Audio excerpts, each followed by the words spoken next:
আসসালামু আলাইকুম ফ্রেন্ডস, কেমন আছেন? আশা করি সকলে ভালো আছেন। আজকে চলে আসলাম নতুন একটি ভিডিও নিয়ে।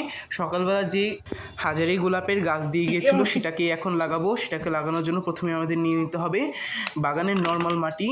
নর্মাল মাটির সাথে আমি যোগ করে দেবো কিছুটা ছাই, কেননা ছাই দিলে আমাদের গাছে পোকামাকড়ের আক্রমণটা অনেকটাই কমে আসে। এরপর ছাই দেওয়ার পর এর মধ্যে আমরা ইউজ করব ভার্মি কম্পোস্ট অথবা গোবর সার। এখানে আমি দিয়ে দিচ্ছি মাটির 3/1 ভাগ গোবর সার। গোবর সার দিয়ে ভালোভাবে মাটিটাকে মিশিয়ে নিতে হবে।